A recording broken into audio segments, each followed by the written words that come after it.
Welcome to Woman2Woman Today. I'm your host, Jen Maseda, and we have a very exciting new show for you today. We have a new format, which we've never done before, and it's going to allow us to travel all over the world to new communities, new exciting guests, all women who live their passion for supporting women. Today, we have an extra special guest, Darieth Chisolm on Woman2Woman Today. Darieth has worked in television and media for over 30 years. She is an Emmy Award-winning TV host and interviewer with multiple Emmy nominations. She's an international speaker, a TEDx Talk presenter, and social justice activist and filmmaker of 50 Shades of Silence. Darieth has received much recognition and praise by organizations for her work in media, cyber civil rights, and with women entrepreneurs. And Darieth is also the keynote speaker at this year's Metro West Conference for Women on September 19th and 20th. Darieth, thank you for joining us. This is so exciting. I'm glad to be joining you virtually. I know, first time. This is so cool. This allows us to see amazing women all over the country, and we're so excited to be starting with you. So we're grateful for this time.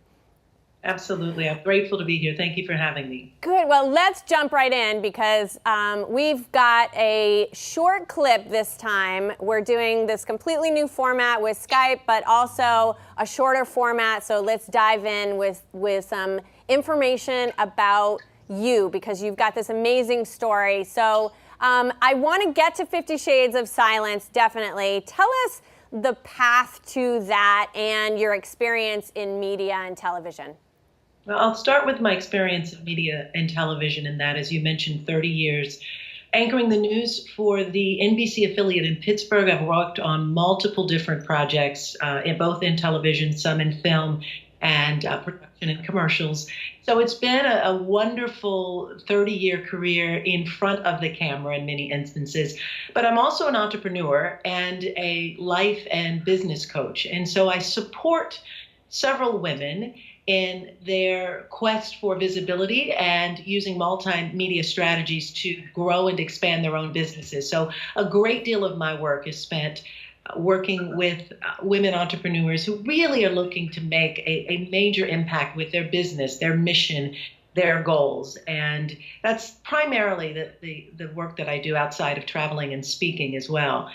You mentioned 50 Shades of Silence and my path to getting there. 50 Shades of Silence is a global social justice project, as well as an upcoming documentary that I'm filming to give voice and dignity to victims of cyber harassment, cyberbullying, and revenge porn. Unfortunately, I became a victim of revenge porn a little over a year ago when an ex-boyfriend who I was living with in Jamaica took photos and videos of me naked while I was asleep. And when I ended the relationship, several months later, he began threatening me, telling me that he would expose these photos and videos online to embarrass me, to humiliate me, to silence and destroy me. And for months, he harassed me and stalked me with those photos and videos, sending them via text and email. And then eventually he put up a website. And now that was, of course, made available for the world to see. But what I discovered, as traumatic as that was for myself, is that this is a growing epidemic. 1 in 10 women face some sort of cyber harassment, or in this case, revenge porn. And there are very few laws on the books to adequately protect victims and prosecute perpetrators. So my work with 50 Shades of Silence is to end the silence, end the shame, talk about this, get lawmakers to enact tougher legislation and laws, and to really give dignity and respect to victims who unfortunately are left so hurt and so harmed through this. Do you think that this time in our community and in our nation, people are listening more to women that are coming forward, and do women feel as though they can come forward and have their voice heard, even through this sometimes embarrassing and humiliating situation, but they can do it now because there's more acceptance of supporting women through these experiences? I would say so. Last year, before the start of the Me Too movement, I went public with my story, and I staged a big media campaign so that I could get ahead of it and talk openly about this before that damaging information got out, even while I had gone to court for an entire year to try to get the images removed. What was such a nice thing to see was within about a month after I began this campaign, the Me Too movement started. And now, of course, we're hearing from women all around the world who were speaking primarily about sexual harassment, of course, and abuse, sexual abuse in the workplace, within media. It now became much more open for women to band together to have their voices heard, which makes it safe. And to answer your question directly, yes, I think we are at a watershed moment where more women feel safe to talk.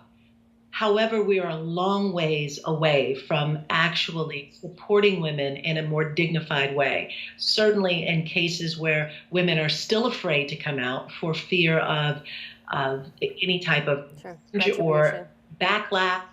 You know, there are many women who are afraid to admit that they something because they may still be in a relationship that's volatile at this moment. And so for those women, you know, myself and those of us who have found our courage and strength to be able to talk, we are obviously working in many ways to support them as best as we can. And one of the ways that you're working to change legislation is to create marches and gatherings, so there is that level of understanding and support. What has your experience been with legislators who are still, we're working to increase the number of female legislators, but right now it's still a very high percentage of male legislators. What is their reception to this? Well, personally, 50 Shades of Silence and myself, we've been working to collect signatures to send to Congress requesting them to support Senator Kamala Harris's Enough Act, which is the only pending federal legislation that would toughen revenge porn, make it a federal crime, and perhaps support the 40 states that have mostly misdemeanors in place that are in relation to revenge porn. We have collected over 5,000 signatures. We'll continue to collect those. I have staged a march and a rally. And of course, my website, 50shadesofsilence.com, has a number of different resources available for victims, from how to get content removed. We work very closely with the Suicide Prevention Organization. There's a hotline number for victims to call to begin those very important steps as to whether or not they should reach out to police or to an attorney, again, to get the content removed and to stay safe through this process. So while we're also filming a documentary and telling the stories of other women and advocates who have been in this space, the website's a place where people can get their hands on information relatively quickly while we continue to work to support Senator Kamala Harris's Enough Act. Well, thank you for the work that you are doing for all women that have experienced this, but for women who have potentially not experienced this but have their own situations, that you are affording them a platform to come forward and to seek help. So we're grateful for that work. You are coming to Massachusetts to speak to the Metro West Commission on the Status of Women, but also the Metro West Conference for Women. So we'll be talking about that in our next segment. I would encourage everyone to please go and check out Darieth Chisolm. Her TED Talk is so emotional and so powerful. And if you are not an advocate before, you will become an advocate after. So we're grateful for your work, Darieth. Thanks so much for joining us, and stay with us for another segment. Welcome back to Woman2Woman Today. I'm your host, Jen Maseda, and we are continuing our exciting conversation with Darieth Chisolm, Emmy Award-winning anchor and community advocate and business coach. Darieth, thanks for being with us. Exciting to be here, Jen. Thank you. So in this segment, and you mentioned in our first piece that you also do business coaching for female entrepreneurs. Tell us a bit about the coaching that you do and What is the direction that the women that come to you want to reach? As a certified life and business coach, I primarily focus on developing visibility strategies and using multimedia platforms to do that. We certainly know as small business owners, visibility is important, exposure. And whether you are a solopreneur who's maybe working from home, selling widgets or gadgets, or someone who is an author, speaker, coach, or internet marketer, visibility and exposure is really, really important. And so it can look like maybe you're in the process of writing a book and thinking about how can you best market that book. Maybe you're thinking about becoming a speaker and wanting to put together a dynamic speaking platform and get out and hit the stages around the world and own the room that you're speaking in. Perhaps you're considering hosting your own workshops, retreats, boot camps, live events, maybe podcasting, video podcasting, or YouTube. And we know that YouTube is huge. So many of my clients come to me looking for those strategies. I've had a very successful stint as a podcaster and a video podcaster.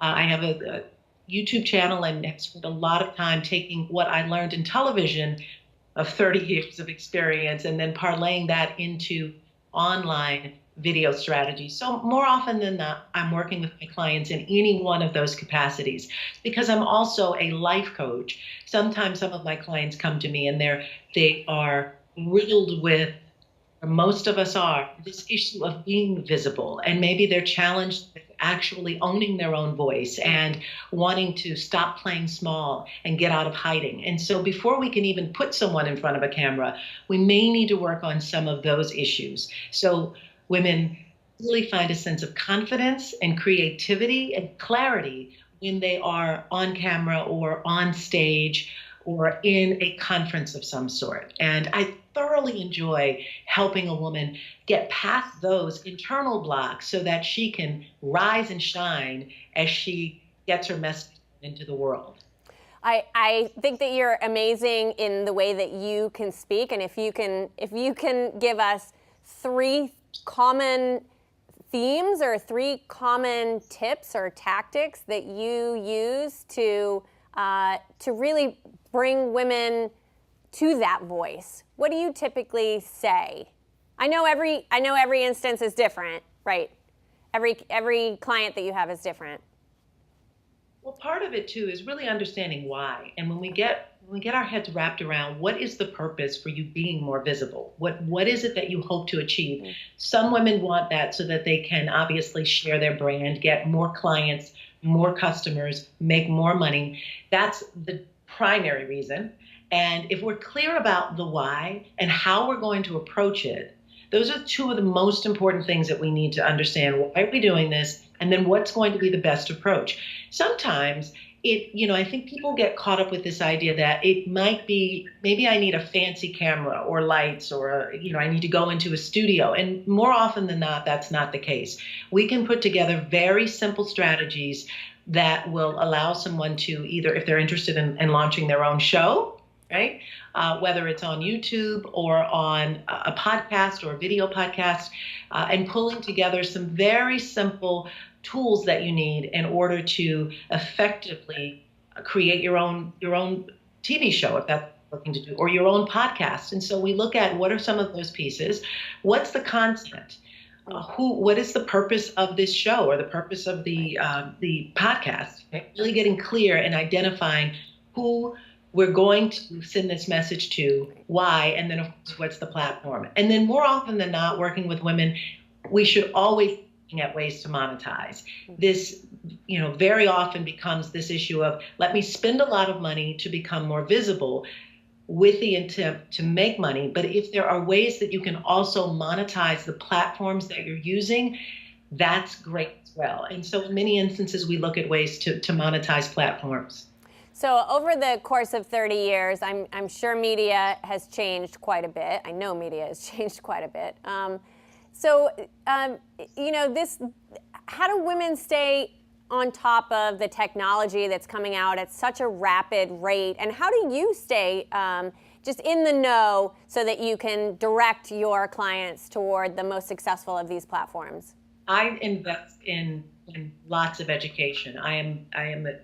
Whether I buy a book or course or program, I work with 3 coaches. I'm a coach. I have 3 coaches because I'm coaching other people, and I really do want to try and stay ahead of this growing and ever-changing media platform that primarily exists online. And so, now there's the advent of IGTV, Instagram TV. And what does that platform look like? Most people are used to now going live on Facebook and getting accustomed to that, but we've got all of these opportunities through social media to be just that more visible. But you really do need to understand what's the best platform for you. Where are your ideal clients and customers? What is the content and the message that you're going to deliver on any one of those platforms? What's the frequency? All of those things. So to the degree that I can stay ahead of the curve by learning and investing in multiple programs so that I can now share this with my clients is important. It's the same thing that I would tell anyone else too. I mean, it is, we've seen so many changes, probably more so in the last 5 years than we've seen in all of my 30 years because of technology. So it really is important for all of us to stay on top of what are the growing trends and what's the best way to stay out in front in the marketplace. So I know visibility is not something that that you can ever say that you've tackled. That's like a constant. You're constantly, developing these new platforms and these new and exciting techniques. But tell us a bit about the. It's not really the next phase. It's more like engagement has to happen along with the creation of this visibility. So what are some strategies that you share with your clients for engaging with the audience that they are now visible to?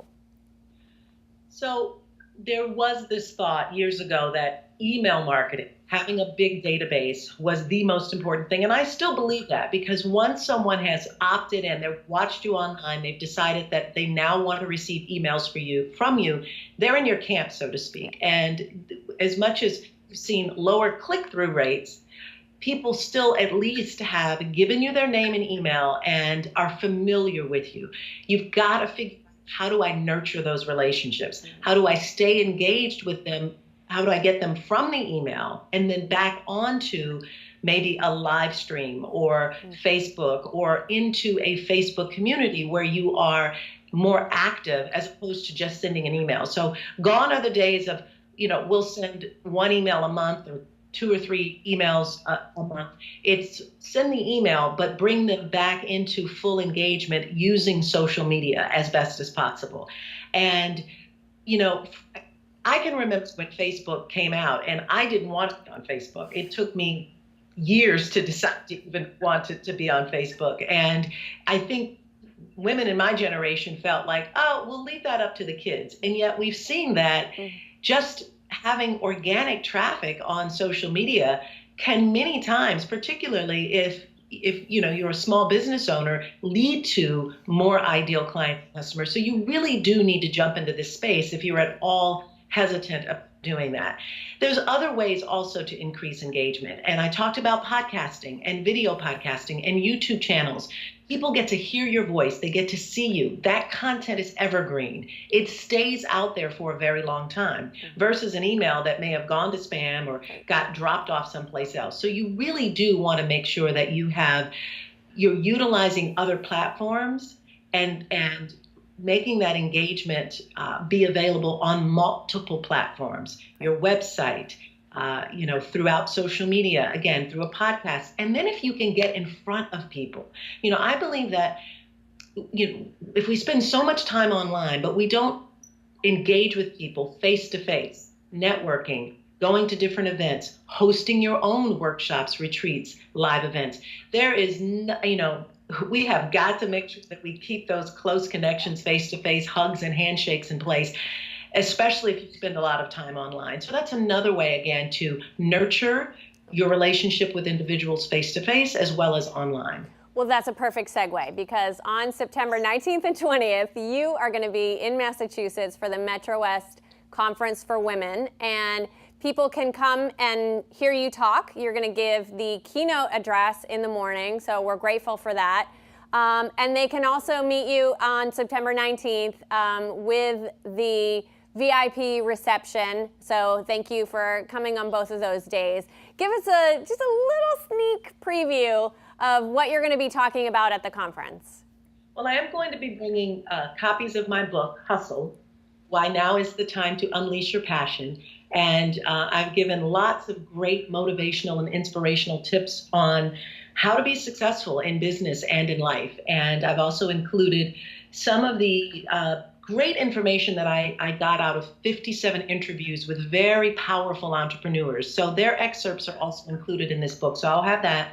But I'm also going to be talking about something that I call everyday courage. Being brave, being bold, being you, especially in the face of some challenge or circumstance. We've all had our dark moment of the soul moments. We've had those times when we've faced a challenge that perhaps we think can't get through or get around or get under. And I am confident through focus and clarity and prayer and connection and utilizing our own ability to ask better questions of ourselves and what I call everyday courage, we can begin to, if we need to, rebuild our lives, to turn our pain into power, our setback into our setup for what's next in life, and really reclaim ourselves. So I'll be talking about everyday courage. I'll be giving away my 3 daily habits to creating more confidence and creativity. And I'm really excited about being there and sharing this with all of the women that will be there. Well, we can't wait. Thank you so much, Darieth. It's been such a pleasure and an honor to speak with you over an exciting new platform and a new format. So thank you for being our first guest. We're grateful to the work that you do and are looking forward to seeing you on September 19th and 20th. I'm excited about being there. Thank you. Bye. Bye.